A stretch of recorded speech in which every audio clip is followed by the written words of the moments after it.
sometimes the bottleneck is not the chip. It is the person who knows what to do with the chip. This week, Google DeepMind lost two names that are hard to treat as ordinary personnel moves. Noam Shazeer, a co-lead of Gemini and one of the authors of the Transformer paper, is leaving Google for OpenAI. John Jumper, the AlphaFold scientist who shared in the 2024 Nobel Prize in Chemistry, is leaving Google DeepMind for Anthropic. Those are two different departures, different people, different work, different destinations. But together, they point at the same pressure point in frontier AI. The scarce resource is the small group of people who know how to turn compute, data, and capital into systems that actually move. This is The Synthetic Lens. I'm David Carver. Marcus Chen is here. Marcus, strip the hype off this. What actually happened? Two high-context operators moved to direct rivals. Shazeer is the pre-training and model system story. Axios reports that he is leaving Google for OpenAI, about 2 years after Google paid a reported $2.7 billion to bring him and part of the Character.AI team back into the orbit. He was a Gemini co-lead. He also co-authored Attention is All You Need, the 2017 paper that introduced the Transformer architecture. That does not mean one person invented the whole era. It does mean his name sits near the root of the current stack. Jumper is the scientific AI story. TechCrunch and TNW report that he is leaving Google DeepMind for Anthropic after nearly 9 years, though Jumper has said he will take time to recharge first. Google DeepMind's own Nobel post describes his AlphaFold work with Hassabis and David Baker as part of the 2024 Chemistry Prize. Those are not interchangeable resumes. Shazeer is closer to language model scaling and product model taste. Jumper is closer to AlphaFold computational biology, and according to Bloomberg reporting cited by TechCrunch, Google's AI coding tools work. Why does one person matter inside a company as large as Google? Because frontier models still run on judgment. The public sees the large nouns, TPU clusters, data centers, training tokens, benchmark scores. Inside the lab, a lot of value lives in smaller calls. Data mixtures, noisy evals, alignment fixes, post-training recipes. Which one turns a demo into a developer tool? Those decisions are not fully captured in a paper. They are not sitting in a neat internal wiki called How to Build the Next Model. They live in teams and failed runs. They live in taste, knowing when a weird result is a breakthrough and when it is just a broken pipeline. So when a person leaves, the company does not lose all of its knowledge. That would be silly. But a rival may gain a very specific kind of judgment that shortens its search path. Search path. Yes, think of it as the difference between having compute and knowing which experiment deserves the next million GPU hours. A frontier lab can afford many runs. It cannot afford infinite bad guesses. The people who reduce the number of bad guesses are strategic assets. Ingrid Halverson, Marcus is talking about technical judgment. You hear the money question. I hear a retention instrument losing its magic. The Shazeer piece is the cleanest example. Google did not simply hire a famous researcher from the open market. It used a very expensive structure around Character.AI. Axios puts the number at $2.7 billion. The point was access to technology, talent, and momentum. That kind of deal can buy time. It can buy a team. It can buy intellectual property rights. It cannot permanently own the people. Once retention windows loosen, the human asset can walk. That is what makes this more interesting than a normal executive departure. So the story is Google's deal failed?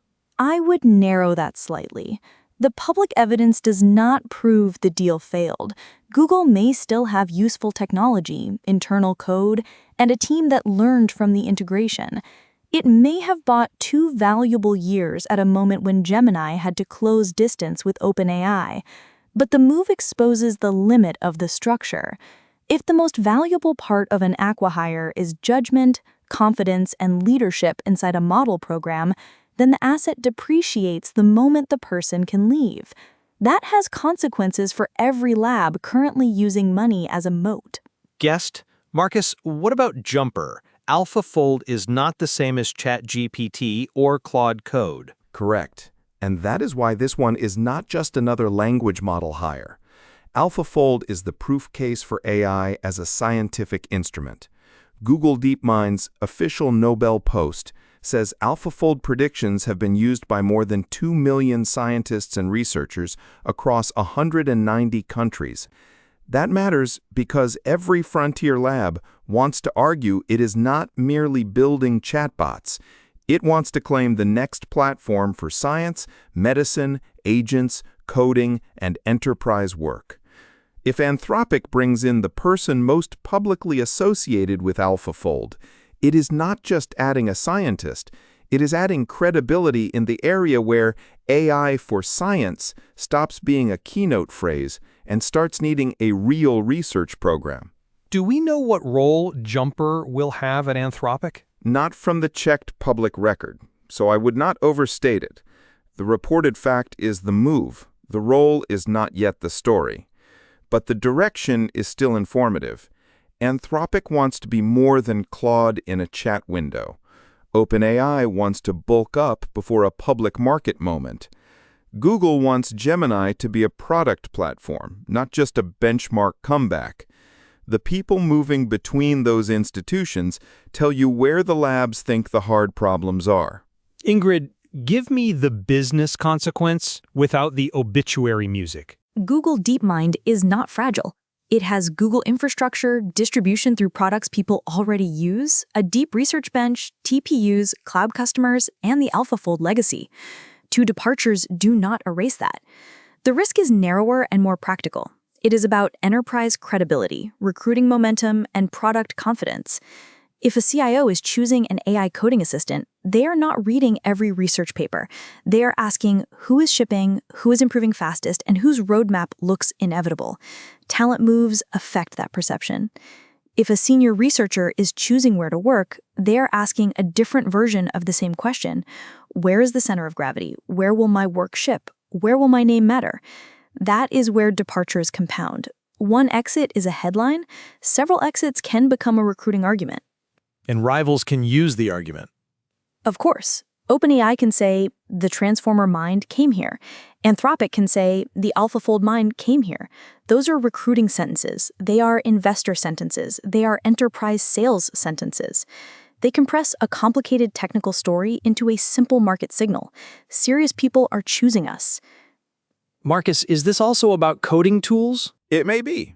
TechCrunch cites Bloomberg reporting that Jumper had been a key member of Google's team developing AI coding tools, an area where Google has had to compete with Anthropic and OpenAI. That detail matters because coding tools are where frontier models touch daily developer behavior. A lab can have an impressive model and still lose the workflow. Developers do not live inside press releases. They live inside editors, terminals, repos, tests, code review, and deployment pipelines. Claude Code has made Anthropic feel unusually concrete to developers. OpenAI has its own developer ecosystem. Google has Gemini and enormous distribution, but distribution is not the same thing as product love. If the people who understand the bridge between model capability and developer workflow move elsewhere, the bridge gets harder to build. Ingrid, does this become an antitrust or labor story? Eventually, maybe. Right now, it is mostly a market structure story. The largest AI companies are using huge checks, licensing deals, quasi-acquisitions, and prestige to assemble talent without always buying the whole company. Regulators care about that because it can look like consolidation without a traditional merger.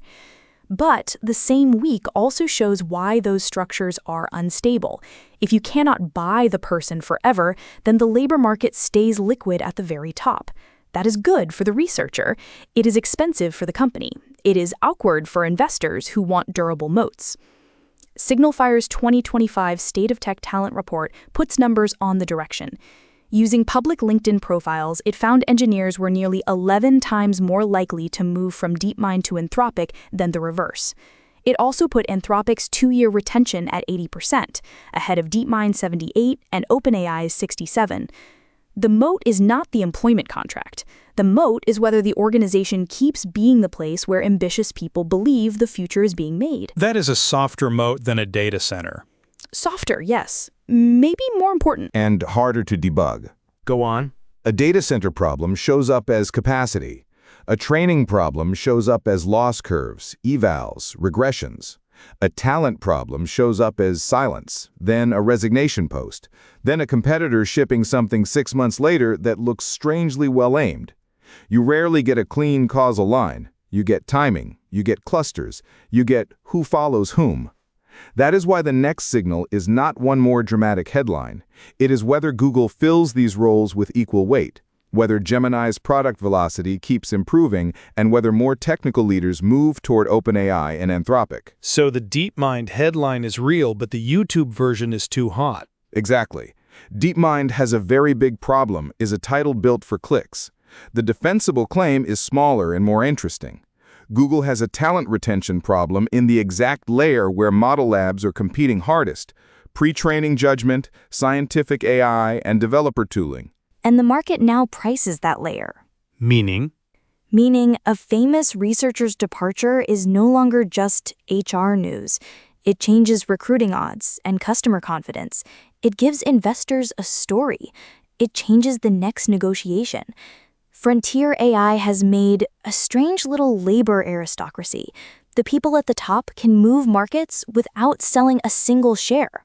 Give me the watch list. First, whether Google announces successors or new technical leadership around Gemini and coding tools. Second, whether OpenAI and Anthropic use these hires publicly in recruiting and enterprise sales, or keep them quiet until product launches. Third, whether the departures cluster. 1 week is signal, a quarter is trend. Fourth, whether Google responds with another retention structure, more money, more autonomy, or a cleaner path from research to product. Final question. What does this tell us about the AI race? The race is still industrial. Chips matter. Power matters. Data centers matter. But the industrial machine still has a control room. And the people in that room know their price. That is the story. We have spent the last 2 years describing frontier AI as an infrastructure contest. Who controls the compute? Who controls the cloud? Who controls the models? Who controls the state relationship? This week adds a smaller unit of power. The person who knows where to aim the next run. The person who can turn a research result into a product. The person whose name makes other people answer the recruiter. DeepMind is not done. Google is not out of the race. But this week reminded everyone, the people in the control room can still walk across the street. This is The Synthetic Lens. I'm David Carver.